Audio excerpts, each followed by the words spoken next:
I'm Beryl Sabion, and this is my lesson demonstration with the topic of Introduction to the Periodic Table.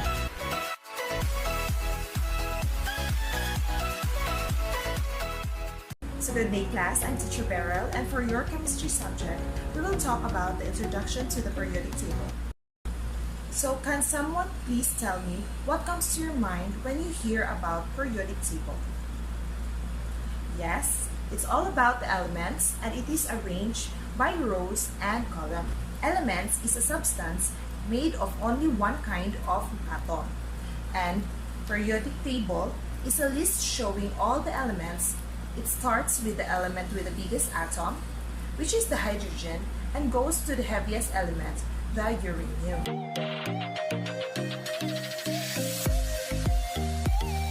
So this is a sample picture of the periodic table. Class, it would be more convenient for your part if you will have your own copy. So again, go back to our periodic table. There are a lot of things in here, but we will start by the parts of the element box. So as you can see in the picture, atomic number is the number above the element box. So letter C is the element symbol. So for example, carbon, the element symbol for carbon is letter C. So next is the element name, which is the carbon. The number below is the molar mass or atomic mass. So let's see if you still remember the parts of the element box.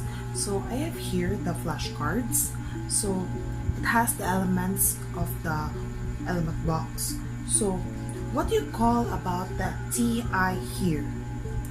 Yes, it's the element symbol. So this element is the titanium. So how about here, another element? So which is the vanadium? So what do we call the number above the element symbol? Yes, the atomic number. So next is the element chromium. So what do we call the number below the element symbol? Yes, the atomic mass or the molar mass. Very good. There are 118 elements in the periodic table. So as you can see, there are some changes in this periodic table because the element number 57 to 71 and element 89 to 103 is inserted to where it should belong. If we will count this based on how many elements in each row, it will be 2, 8, 8, 18, 18, 32, 32. And all in all, it has 118 elements. So as you can see in the drawing, Be stands for the element beryllium. Beryllium is found as components in emerald and aquamarine gemstones. It is light but strong and is used in a space telescope. So what we have here is a comic strip. So here it explains a simple chemical reaction. So I'm number 1. I'm number 1. Hydrogen is number 1, but it's a lightweight. My little body and I are solid, important element. We have an age named after the Iron Age. But we need to watch out for H2O molecules. They give us a reddish-brown rash. Let's start calling them rusty. So as you can see, it's a simple chemical reaction of the iron if they were exposed of the water. So if the iron were exposed into the water, they become rusty. The 7 rows in the table is what we call periods. 18 vertical groups.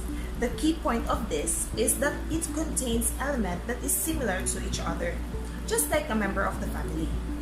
So let's go back to the original position of this periodic table. So let's count the columns. There are 18 columns and then there are 7 rows. So next we will talk about metals and non-metals. So in this example, the elements with blue color is the metal elements. The green is the metalloids. where it divides the metals and the non-metals. The yellow is the non-metal elements. So we have here is the graph. So it's the distribution between the metal elements, non-metal elements, and the metalloids. So as you can see, the red part here are the metal elements, which is there are 95 metal elements. So the blue part are the non-metal elements. So there are 17 non-metal elements. And the last one is the orange part. Where are the metalloids? There are only 6 metalloids in the periodic table. So you can see here the legend below. Metal elements 95, non-metal elements 17, metalloids 6. So in total, there are 118 elements.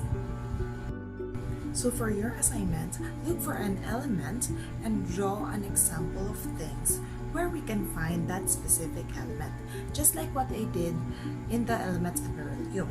So you can put it in a bond paper and pass it tomorrow the next meeting. Introduction of the periodic table is our lesson for this week. So every day you should memorize 2 elements. So by Friday, you will already memorize 10 elements. And we will have an activity by then. So that's all for today. And tomorrow we will continue to discuss about the introduction of the periodic table, and we will go deeper about the periodic table and other chemical reactions. That's all. Goodbye, class.